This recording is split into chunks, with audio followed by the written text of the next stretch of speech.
Assalamu alaikum warahmatullahi wabarakatuh. Yes. My name is Zaini, and I would like to ask one question regarding about the Bible and the Quran itself. Which is, can you prove in the Bible and the Quran, which is in the Quran it says that you should say that Islam is a religion of peace. So why Allah saying that He kills the Jews itself, whereas in the Bible it doesn't state that it kills the Arabs, for instance. So that's my question.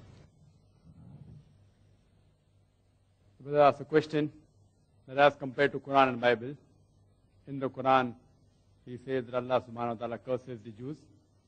And in the Bible, you don't find that God Almighty is cursing the Arabs.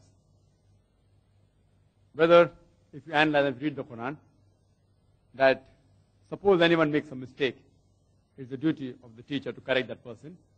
And if he's at fault, that person requires a scolding. So if you read the Quran in several places gives examples of the Jews. The Jews were the chosen people. Jews were the chosen people. If you analyze in the glorious Quran, 25 prophets are mentioned by name. Majority of them, most of them, they are Jewish prophets. Jewish prophets. You will find very few which are non-Jewish. So Jews were the chosen people of Allah subhanahu wa ta'ala. So Allah says, I have given you so much ni'mat, I have chosen you, yet you do not do the job. So Allah gives the answer. In Surah Muhammad, chapter 47, verse number 38, Allah says, وَإِن تَتَوَلَّوْا يَسْتَبْدِلْ قَوْمًا غَيْرَكُمْ ثُمَّ لَا يَكُنْ أَمْثَالَكُمْ.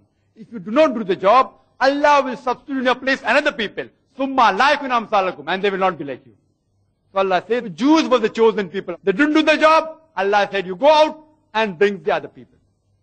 Now, the Arabs were looked down by the Jews. The Jews looked down the Arabs. These people, these ignorant people, what will they tell us something? What's the use of telling them about the religion?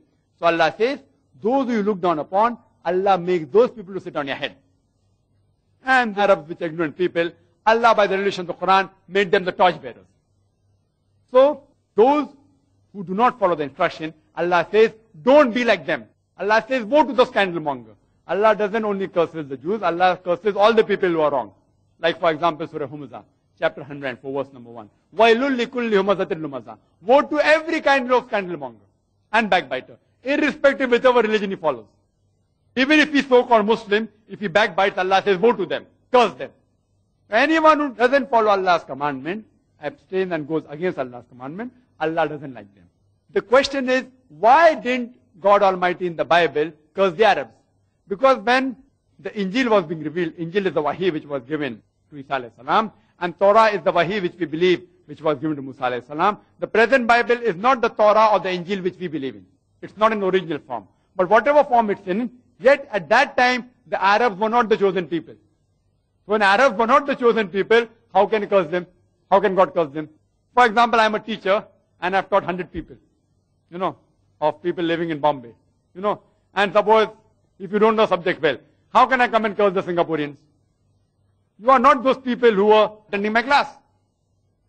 So similarly, Allah chooses the Jews. So when He has chosen the Jews at that time, the Arabs were not the chosen people. So the question of Allah subhanahu wa ta'ala cursing them doesn't arise. But otherwise in the Bible, Allah curses many other people who have done wrong.